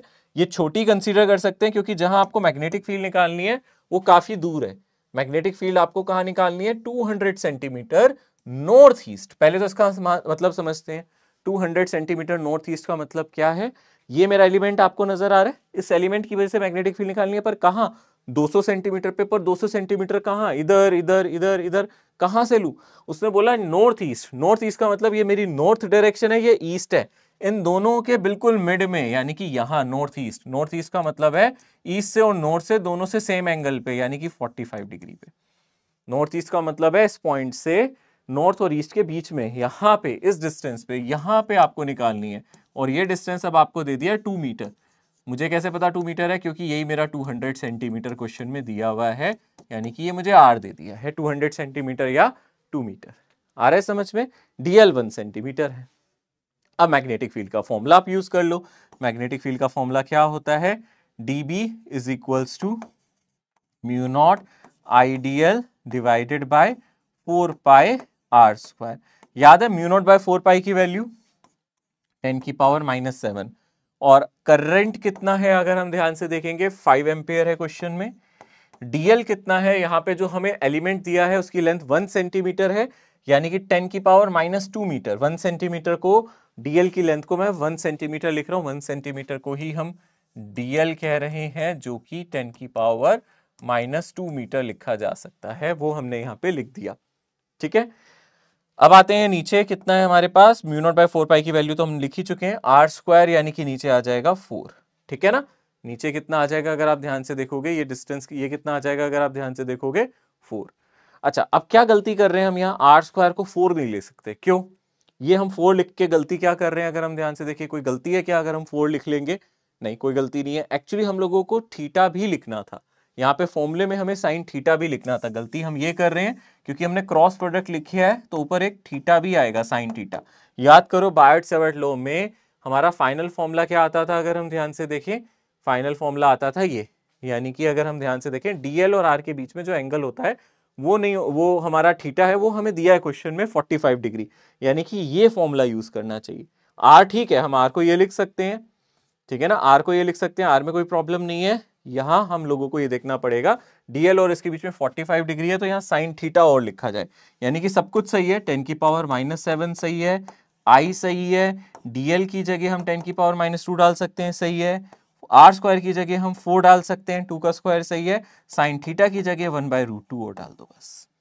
इसको सॉल्व करो, ये 1.25 आ जाएगा, है ना, 5 डिवाइडेड बाय 4 आ जाएगा 1.25 डिवाइडेड बाय 1.41, और ऊपर आ जाएगा 10 की पावर -9। अब अप्रोक्सीमेट को कोशिश करते निकालने की, ऊपर और नीचे ऑलमोस्ट बराबर है, बस 1 से छोटा नंबर आएगा क्योंकि नीचे थोड़ा सा बड़ा है, यानी कि 1.25 को 1.4 से डिवाइड कर रहे हो, नीचे वाला नंबर थोड़ा सा बड़ा है, 0.8 0.9 के आसपास ये आंसर आएगा। तो यानी कि ये मेरा जो आंसर आएगा अप्रोक्सीमेटली मैं 0.8 लिख देता हूं इंटू 10 की पावर -9। अब सबसे क्लोजेस्ट ऑप्शन पे मैं नजर रखता हूं, ये नहीं है, ये नहीं है, ये नहीं है, यहाँ पे कुछ 8 आ रहा है, और देख सकते हो कितना आ रहा है 8.8 इंटू 10 की पावर -10, यानी कि अप्रोक्सीमेटली तो ये यही है ना, अप्रोक्सीमेटली ये 8 इंटू 10 की पावर -10 है ना, तो ये सबसे क्लोजेस्ट आंसर है, ये मेरा फाइनल आंसर हो गया, पूरी कैलकुलेशन करने की जरूरत भी नहीं पड़ी। ठीक है, इस तरीके से आप कैलकुलेट कर सकते हो। यहाँ पे हमें साइन थीटा नहीं मिस करना, यहाँ पे हमें याद रखना है साइन थीटा भी लगाना है, क्योंकि डीएल वेक्टर अगर हम ध्यान से देखिए वो इधर होगा और आर वेक्टर इधर होगा, इनके बीच का एंगल भी 45 डिग्री होगा, तो डीएल क्रॉस आर कर रहे हैं, तो यहाँ पे हम सिर्फ मैग्नीट्यूड ले रहे हैं, तो साइन थीटा भी आएगा। Okay, magnetic field due to a circular loop on axial position. तो सबसे पहले अगर हम ध्यान से देखेंगे यहाँ magnetic field on axial position हम लोगों को कैलकुलेट करना है, यहां पे हम सबसे पहले एक लूप कंसीडर कर लेते हैं। लेट अस से मैं यहाँ पे एक लूप कंसीडर कर रहा हूं, ये मेरा एक लूप है। अब लूप का मतलब क्या है, अगर मैं ध्यान से देखूं यहाँ पे ये मेरा लूप है, ये मेरा कड़ा है ना, ये लूप की तरह काम कर रहा है, ठीक है ना। It is behaving like a loop. Loop का मतलब है सर्कुलर लूप, यहाँ पे मैं देख रहा हूँ इस शेप का। इसकी एक्सियल पोजीशन इलेक्ट्रोस्टैट्स में भी देखी थी ना। एक्सियल पोजीशन मतलब मैं एक्सिस के लिए पेन को यूज कर लेता हूँ, इसके सेंटर से पास करा देता हूँ, ये इसकी एक्सिस है जो इस लूप के परपेंडिकुलर है, इसके प्लेन के परपेंडिकुलर है, ये एक्सिस है। ये डायग्राम एक्चुअली ऐसे दिखा रहे हैं, थोड़ा 3D में दिखाने की कोशिश की है यहाँ पे। यानी कि अगर मैं इसके सेंटर से एक्सिस बनाऊं तो वो कुछ ऐसे नजर आएगी, ये इसकी एक्सिस है, ठीक है ना। ये इसकी, अगर आप ध्यान से देखोगे, ये इसकी एक्सिस है। लेट मी ड्रॉ अगेन, यहां से लेके यहां तक ये इसकी एक्सिस है। दिस इज द एक्सिस, ये हमारी क्या हो गई, एक्सिस ऑफ लूप। तो ये एक्सिस पे हम लोगों का मन है कि हम किसी तरीके से क्या कैलकुलेट करें, इसकी एक्सिस पे मैग्नेटिक फील्ड निकालें। अब मैं मान लेता हूं इसमें कुछ करंट है, और करंट कैसा है अगर हम ध्यान से देखेंगे, मान लेता हूं इस तरीके से मैं कोई करंट ले लेता हूं, इसमें यहां से ये हमने करंट की डायरेक्शन ले ली है, इस तरीके से करंट जा रहा है कुछ यहां ऐसे, ठीक है।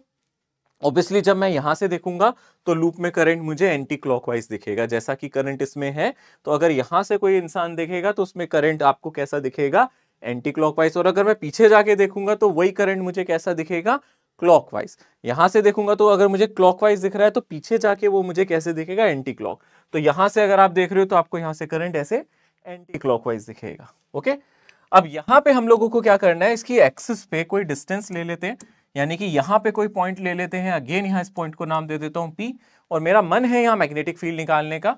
तो मुझे क्या करना पड़ेगा, यहां पे एक छोटा सा एलिमेंट चूज करना पड़ेगा, ठीक है। यहां पे अगेन मुझे एक छोटा सा एलिमेंट चूज करना पड़ेगा।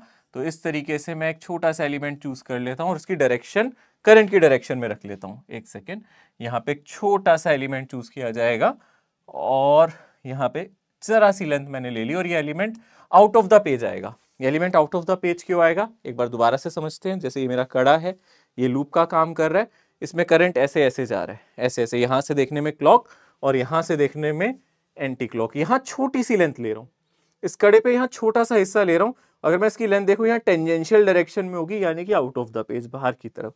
तो ये जो डीएल वेक्टर है, इसकी डायरेक्शन एक्चुअली कहां होगी, आउट ऑफ द पेज। इस डीएल वेक्टर की अगर आप डायरेक्शन देखोगे, ये आउट ऑफ द पेज होगी। आप ऐसे देख सकते हो, इधर की तरफ है ना, परपेंडिकुलर एंड टेंजेंशियल, यहां रख दूंगा तो ये आपकी तरफ आ जाएगी, आउट ऑफ द पेज आ जाएगी, ये डायरेक्शन है, ठीक है। अब मैं इस एलिमेंट को छोटी सी लेंथ ले लेता हूं डीएल, और इसको डीएल वेक्टर कह देता हूं। इसकी वजह से यहाँ पे पी पॉइंट पे, इसकी वजह से यहाँ पे हम पी पॉइंट पे कुछ मैग्नेटिक फील्ड निकालने की कोशिश करते हैं, यहाँ इस पॉइंट पे, और ये डिस्टेंस को बोल देते हैं स्मॉल आर। तो ये स्मॉल आर कैसे निकलेगा, अगर ये डिस्टेंस मेरा एक्स है जहां पे मैं फील्ड निकाल रहा हूँ, सेंटर से कितने डिस्टेंस पे ले लिया मैंने, ये एक्स डिस्टेंस पे, और ये क्या है हमारी रेडियस ऑफ लूप, वो कितना है मेरा आर। तो ये डिस्टेंस मेरा स्मॉल आर होगा, जो कि क्या है, under root of R square plus X square, Pythagoras theorem से, ठीक है ना, R square plus X square. तो अब आप सबसे पहले ये सोचो, यहाँ मैग्नेटिक फील्ड की डायरेक्शन क्या होगी। अगर आप मैग्नेटिक फील्ड की डायरेक्शन देख रहे हो तो आपको ये डीएल है और ये आर है, इनके बीच में 90 डिग्री एंगल है। देखो डीएल वेक्टर में जो आपका वेक्टर है वो आपका इधर तरीके इस डायरेक्शन में एक टेंजेंशियल है ना। अगर आप डीएल वेक्टर की बात करो तो वो वेक्टर आपका इस डायरेक्शन में ऐसे टेंजेंशियल है, जैसे आपको ये मेरी फिंगर नजर आ रही है, ठीक है। और आर वेक्टर क्या है, अगर आप ध्यान से देखोगे वो ऐसे है। तो डीएल और आर एक दूसरे के परपेंडिकुलर होंगे, यानी कि अगर आप इन दोनों के बीच के एंगल की बात कर रहे हो, ठीक है ना, ये डीएल वेक्टर और आर इनके बीच के एंगल की बात कर रहे हो, तो इनके बीच में 90 डिग्री का एंगल होगा, ठीक है ना। 90 degree angle between DL vector and R vector, इनके बीच में जो एंगल है वो हमारा 90 डिग्री है। और अगर मैं यहां से मैग्नेटिक फील्ड की डायरेक्शन देखूं, डीएल क्रॉस आर करके देखूं, तो यहां पे जो मेरी मैग्नेटिक फील्ड की डायरेक्शन आएगी वो कहीं यहां आएगी, है ना, इनके प्लेन के, डीएल और आर के प्लेन के परपेंडिकुलर, ये मुझे डीबी वेक्टर मिलेगा इस डायरेक्शन में। तो आप एक एक करके सारे एलिमेंट्स यहाँ छोटे छोटे बहुत सारे एलिमेंट्स की फील्ड निकालोगे यहाँ पे। मान लो अगर हम बॉटम पॉइंट पे भी एक एलिमेंट ले लें ऐसे, जो इनटू द पेज जा रहा होगा, इसकी वजह से फील्ड एग्जैक्टली यहाँ पे आ जाएगी। तो आप देख सकते हो जो एंगल यहाँ बनेगा वही एंगल यहाँ बनेगा, तो इनके जो वर्टिकल कॉम्पोनेंट है कट जाएंगे। ऐसे ही आप एक बार यहाँ से निकालोगे, फिर उनके इस डायरेक्शन वाले कॉम्पोनेंट कट जाएंगे, यानी कि इसके सिर्फ वही कॉम्पोनेंट सर्वाइव करेंगे जो अलोंग द एक्सिस है। मतलब अगर मुझे टोटल मैग्नेटिक फील्ड निकालनी है तो मुझे वो इस डायरेक्शन में मिलेगी, net magnetic field along the axis मिलेगी, कैसी मिलेगी, अलोंग द एक्सिस। अब देखो सीबीएसई का एग्जाम होता तो मैं उसका पूरा डेरिवेशन आपको कहता करो, बट अब तो मैं आपको कहूंगा ना तो करो ना ही जरूरत है, टाइम लिमिटेड है, इसके डेरिवेशन पे मत जाओ, अब इसके रिजल्ट पे जाओ, क्योंकि क्वेश्चन रिजल्ट से रिलेटेड ही एग्जाम में पूछा जाएगा। हाँ, हमें पता होना चाहिए, इसलिए मैंने मेथड बताया कि आप यहाँ पे डीबी निकाल के इंटीग्रेट करके कर सकते हो, बट जरूरत नहीं है आप लोग डायरेक्टली यहाँ पे क्या करोगे। आपको पता है resultant magnetic field right direction में आएगी, ये बात पता होनी चाहिए। और इसको याद रखने का तरीका है कि अगर आपको यहाँ पे एंटी क्लॉकवाइज दिख रहा है ना, लूप में मुझे कैसे करंट दिख रहा था, यहां से मुझे लूप में करंट दिख रहा था एंटी क्लॉकवाइज।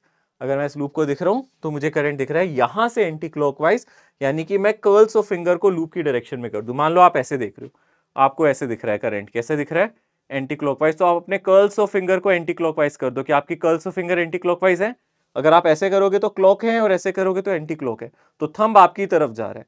यहां से देखो तो थंब मेरी तरफ आ रहा है, यानी कि फील्ड मेरी तरफ हो। अगर मैं यहां जाके दिखूं तो मुझे ये कैसा दिख रहा है, ये मुझे करंट कैसा दिख रहा है, यहाँ पे मुझे कैसा दिख रहा था, एंटी क्लॉकवाइज। अगर यहां से देखूंगा तो यही करंट मुझे क्लॉकवाइज दिखेगा, तो यहाँ पे फील्ड मेरी इनटू द सेंटर होगी, सेंटर की तरफ।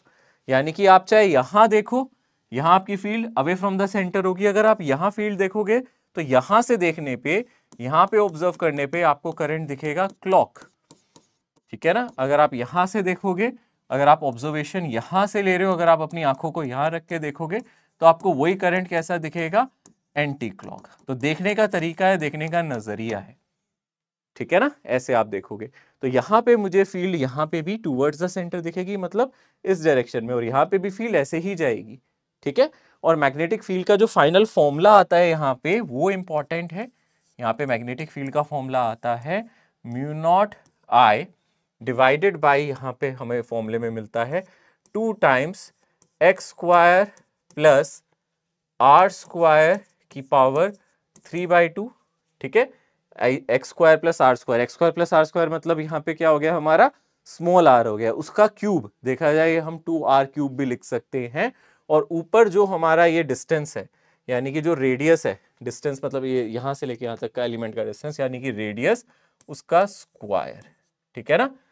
Mu naught I R square divided by 2 times x square plus are square की पावर 3/2। ये फॉर्मूला होता है मैग्नेटिक फील्ड का ऑन दी एक्सिस। यहां पे एक्सिस पे जो आपको ओवरऑल फॉर्मूला मिलता है मैग्नेटिक फील्ड का, वो ये है। चाहो तो ऐसे लिखो, चाहो तो इस फॉर्मूले को लिख सकते हो mu not I into R square divided by 2 times R cube. इस तरीके से भी लिख सकते हो। आपको पता है यहाँ पे हमारा आर क्या है, नजर आ रहा है ना, यहाँ पे जो हम स्मॉल आर की वैल्यू कह रहे हैं वो हमारी कितनी है, √r² प्लस एक्स स्क्वायर। ये मैग्नेटिक फील्ड का फॉर्मूला हम लोगों को याद रखना है, ठीक है ना। ये एक्सिस पे है, this is a formula for magnetic field at axis, ठीक है। और डायरेक्शन भी आपको समझ में आनी चाहिए, आपको लूप की तरफ देखना है। जैसे अगर आपके पास ये लूप है, आप बताओ आपको करंट कैसा दिख रहा है, सोचो करंट कैसा दिख रहा है आपको, बोलो कैसा करंट दिख रहा है आपको, एंटी क्लॉक दिख रहा है ना। तो आप अपने कर्ल्स ऑफ फिंगर को ऐसे रखो तो मैग्नेटिक फील्ड आपकी तरफ होगी, चाहे मैं पीछे से देखूं, क्योंकि आपको एंटी क्लॉक दिख रहा है। आगे से अगर मैं पीछे से दिखूंगा तो आपको तो एंटी क्लॉक दिख रहा है, पर मुझे यहाँ से एक क्लॉक दिख रहा है। अब मुझे यहाँ से एक क्लॉक दिखेगा, खुद भी चेक कर सकते हो। यहाँ से देखूंगा तो यही चीज मुझे एंटी क्लॉक दिखेगी, यहाँ से देखूंगा तो ये चीज मुझे क्लॉक दिखेगी, तो यहाँ इनटू द पेज होगी। अब मैं कर्ल्स ऑफ फिंगर को ऐसे रख सकता हूँ तो ये मुझे इनटू द पेज दिखेगा, मतलब यहां से फील्ड लगेगी सेंटर की तरफ और यहां पे देखने में लगेगी सेंटर से अवे, ठीक है। तो ये फील्ड लाइन होगी हमारी, मैग्नेटिक फील्ड कुछ इस तरीके से होगी एक सर्कुलर लूप के लिए। कहां पे देखी गई है, एक्सियल पोजीशन पे देखी गई है। अगर आप ध्यान से देखोगे यहां पे हमसे बोले एट सेंटर, हमसे बोले कि सेंटर पे मैग्नेटिक फील्ड निकालो, तो सेंटर पे मैग्नेटिक फील्ड कितनी आएगी, इसी में अगर हम ध्यान से देखें, वो बोले कि आप सेंटर पे मैग्नेटिक फील्ड निकालो, यानी कि magnetic field due to circular loop at it centre. अब आप कह रहे हो सर वही वाला लूप है, ठीक है ना। वैसे ही जैसे अभी लूप कंसीडर किया था, एक और बार कंसीडर कर लेते हैं, वैसा सा ही लूप है सर। इस तरीके से पड़ा है, इसमें करंट ऐसे जा रहा है जैसे आपने कंसीडर किया था।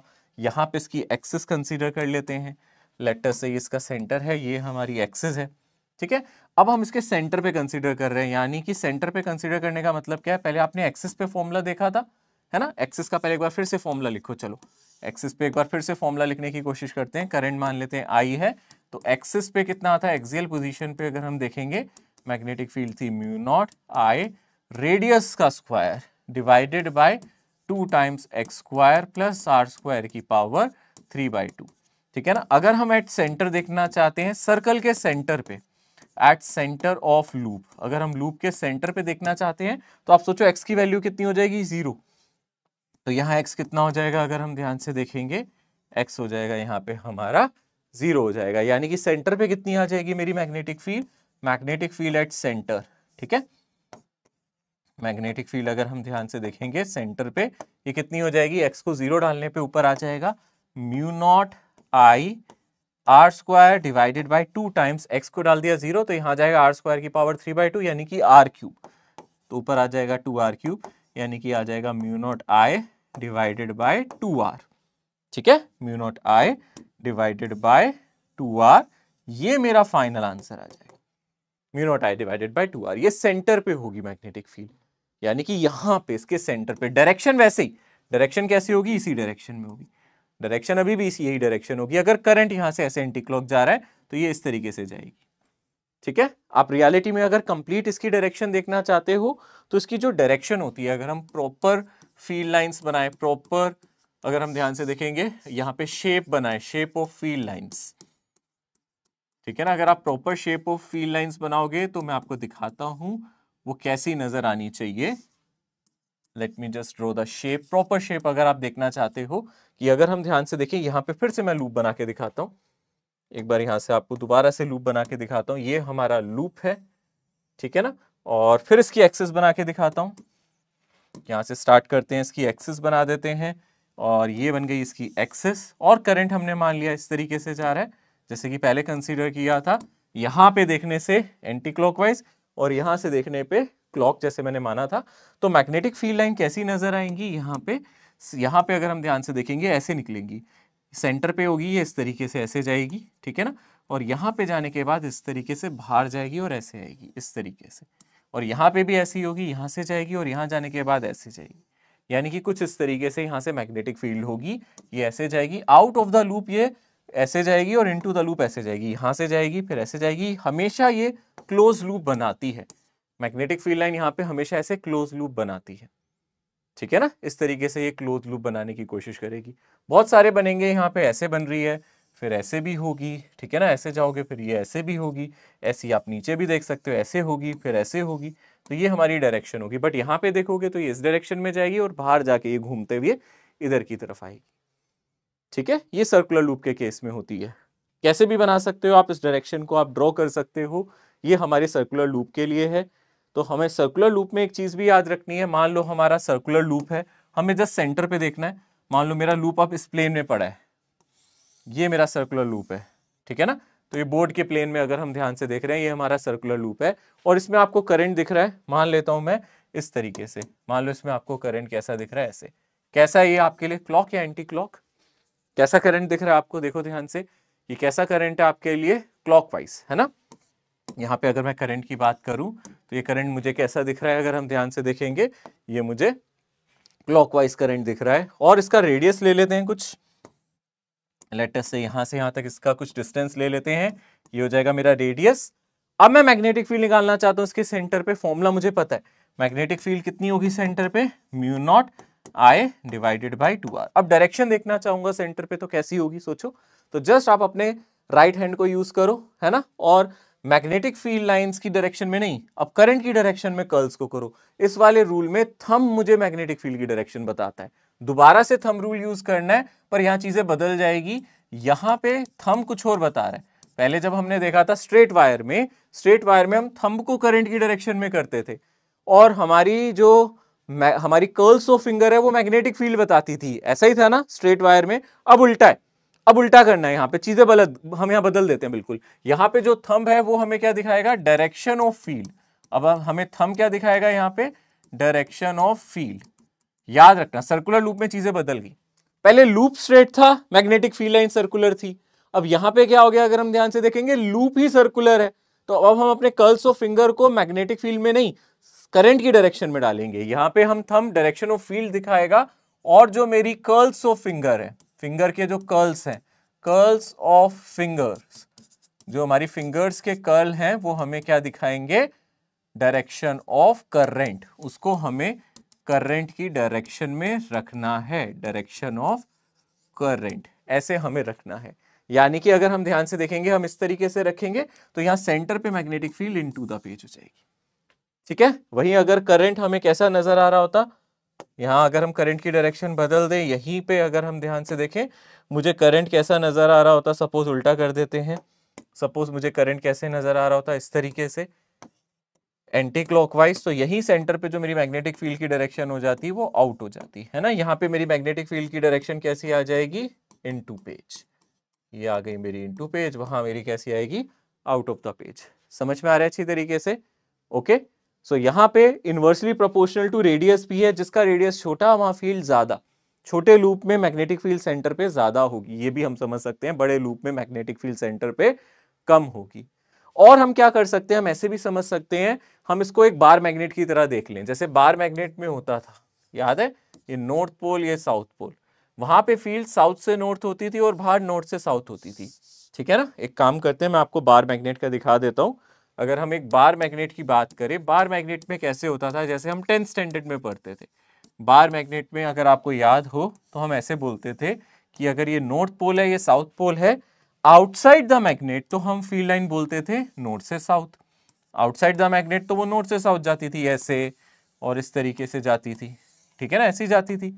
बट इनसाइड अगर हम ध्यान से देखेंगे वो साउथ से नॉर्थ होती थी, इनसाइड क्या होती थी, साउथ से नॉर्थ। तो आप देख सकते हो इनसाइड मैग्नेट जो फील्ड लाइन होती है, इनसाइड अगर हम मैग्नेट के अंदर चले जाएं, इनसाइड मैग्नेट वो जाती हैं साउथ से नॉर्थ, ठीक है ना, इनसाइड मैग्नेट वो कैसी जाती हैं, साउथ से नॉर्थ। और अगर आप बात करोगे आउटसाइड मैग्नेट, मैग्नेट के बाहर देखोगे तो वो जाती है नॉर्थ से south, it travels from north से साउथ। याद है ये मैग्नेटिक फील्ड लाइन पढ़ते थे, यहां पे भी ऐसे ही है, यहाँ field line into the page जा रही है ना, तो आप सर्कुलर लूप का यहां पे मान सकते हो साउथ पोल है और बैक साइड नॉर्थ पोल है। मतलब क्या है, जैसे ये सर्कुलर लूप है, इसको ध्यान से देखो, ये मेरा सर्कुलर लूप है, करंट कैसे जा रहा है बोलो बेटा, क्लॉकवाइज जा रहा है ना। तो इसके सेंटर के आगे साउथ पोल होगा और सेंटर के पीछे यहाँ पे कहीं नॉर्थ पोल, आगे साउथ पोल पीछे नॉर्थ, इसलिए साउथ से नॉर्थ जा रही है अंदर, आगे साउथ है पीछे नॉर्थ है, यानी कि साउथ से नॉर्थ की तरफ जा रही है, यानी कि ये फ्रंट पे है ना। साउथ पोल का अब यहाँ 3D डायग्राम नहीं दिखा सकता, मुझे ये यहाँ बनाना था, मुझे यहाँ लिखना था, पर हवा में तो लिख नहीं सकता, इसलिए मैं यहाँ लिख के दिखा रहा हूँ, ठीक है ना। तो फ्रंट पे आपको कौन सा पोल दिखेगा, अगर आपको क्लॉकवाइज करंट दिख रहा है इसका मतलब आपको साउथ पोल दिखेगा, साउथ को आप क्लॉकवाइज से समझ सकते हो, देखो एस को मैं क्लॉकवाइज से दिखा सकता हूँ, ऐसा लग रहा है ना कुछ क्लॉक में घूम रहा है, लग रहा है, दिख रहा है आपको यहाँ से, जैसे ऐसे जा रहा है ऐसे जा रहा है, ये क्लॉक वाला सर्कल है। तो साउथ पोल अगर क्लॉकवाइज हमें करंट दिखे तो इसका मतलब हम साउथ पोल देख रहे हैं, किसी लूप में अगर करंट क्लॉक दिखे तो हम साउथ पोल देख रहे हैं, मतलब बैक साइड नॉर्थ पोल होगा, इसलिए जो फील्ड है वो कैसी जा रही है, इनटू द पेज जा रही है, ऐसे एंटर कर रही है, पीछे की तरफ जा रही है, ठीक है ना, इनसाइड।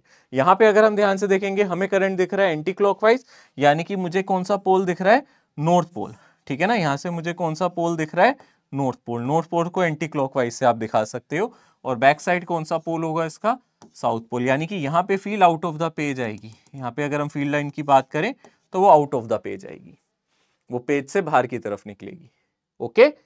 फॉर्मूला सिंपल है, इसका formula mu not I bye 2r ही रहेगा। तो this is a magnetic field line from the circular loop.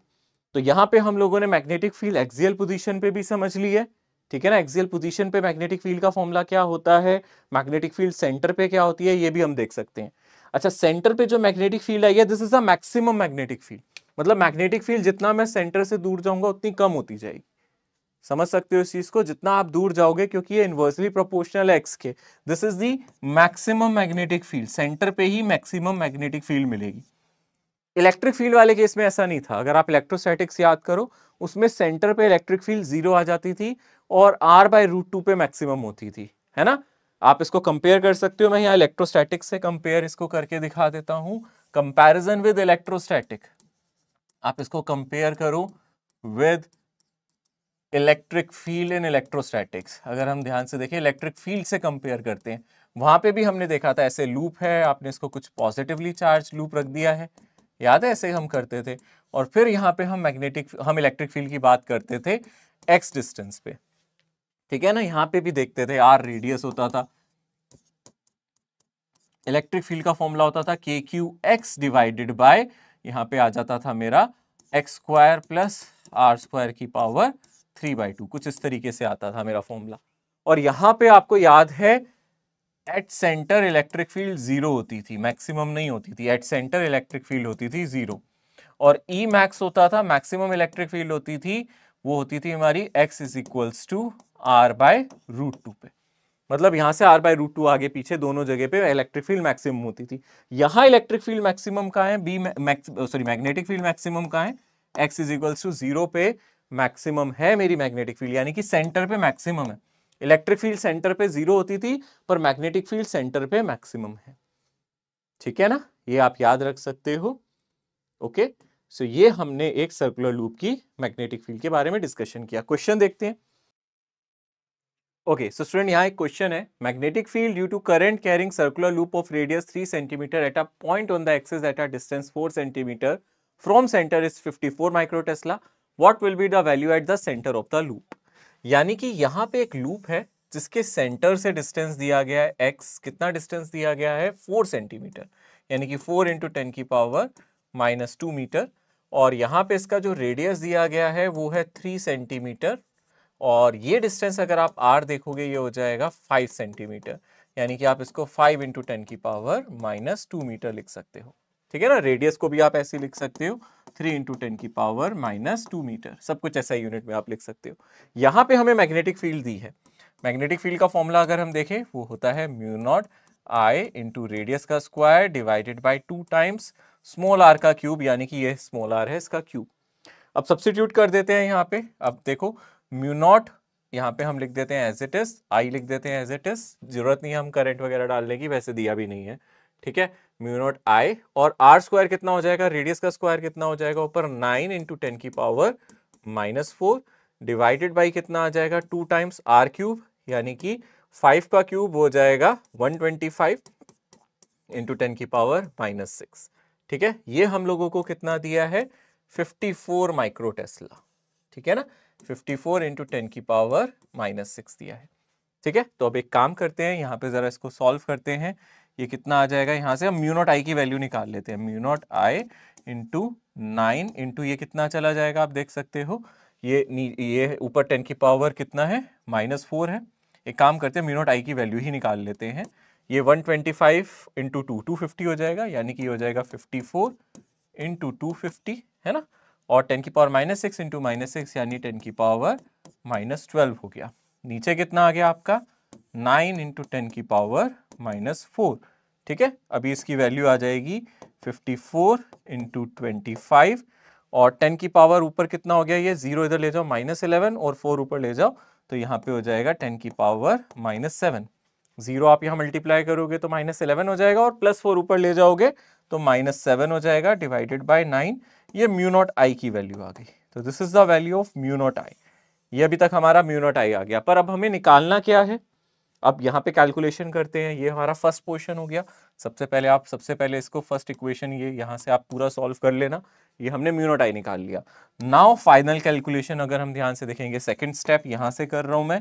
अब हम क्या करेंगे बोलो, सेंटर पे निकालना चाहते हैं। सेंटर पे मैग्नेटिक फील्ड हमें पता है वो होगी μ0 I डिवाइडेड बाई 2r। तो μ0 I की जगह इसकी वैल्यू डाल दो 54 × 25 × 10 की पावर -7 डिवाइडेड बाय 9, और नीचे 2 और r कितना है अगर हम ध्यान से देखेंगे, रेडियस है मेरी ये कितनी 3 × 10 की पावर -2, तो यहां से आ जाएगा 3 × 10 की पावर -2। ठीक है, ये आ गया। अब हमारा इसको सॉल्व करते हैं। ये कितना आ जाएगा आप देख सकते हो, 3 × 2 6, 6 × 9 कितना हो जाएगा आप देख सकते हो, 3 × 2 कितना हो चुका है हमारा 6, 6 × 9 हो गया 54। तो ये 3 × 2 × 9 ये कट गया। अब ऊपर आ गया आपका 25, और ये 10 की पावर इधर चला गया इंटू 10 की पावर -5 टेस्ला। इसको आप 250 माइक्रो टेस्ला लिख सकते हैं। तो मेरा आंसर आ जाएगा फर्स्ट ऑप्शन 250 माइक्रो टेस्ला। अच्छा क्वेश्चन है। ओके, सो स्टूडेंट आज के सेशन में हम इतना ही रखते हैं। आज के सेशन में थोड़ा इंट्रोडक्टरी सेशन था, इसलिए हम लोगों ने जस्ट फॉर्मुलाज पे थोड़ा सा चर्चा किया है। क्वेश्चंस उतने नहीं करे, बस आज हम लोग क्या कर रहे हैं, थोड़ी ग्रिप बना रहे हैं टॉपिक के ऊपर कि टॉपिक कैसे स्टार्ट किया जाता है।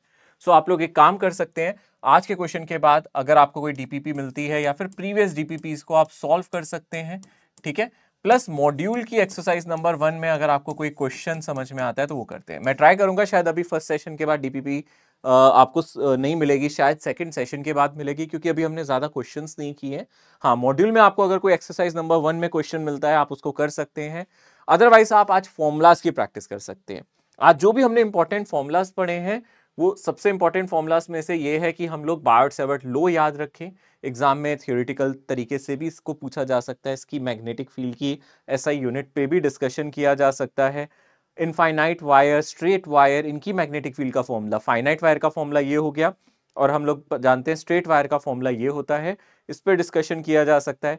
इसकी शेप के बारे में पूछा जा सकता है, कॉन्सेंट्रिक सर्कल होते हैं, रूल हमें याद होना चाहिए, और एक लूप के हम एक्सियल पोजीशन पे क्या मैग्नेटिक फील्ड लाइन लेते हैं, उसकी मैक्सिमम वैल्यू क्या होती है, ये हम लोगों को याद रखना है। सो आज का सेशन जस्ट इंट्रोडक्टरी है। मैं ये चाहता हूं कि आज के सेशन से थोड़ा सा फील आए, आपको थोड़ा सा समझ में आए फील्ड लाइंस कैसे होती हैं। अगले सेशन पे जाएंगे, तब तक आप थोड़ा रिवाइज भी करके आ सकते हैं, अच्छे से इसको पढ़ के आना। नेक्स्ट सेशन में क्योंकि क्वेश्चन ज्यादा होंगे, क्योंकि काफी कंसेप्ट हम पढ़ चुके हैं, अगला जो सेशन होगा उसमें ज्यादा से ज्यादा क्वेश्चंस पे प्रैक्टिस मैं कराऊंगा।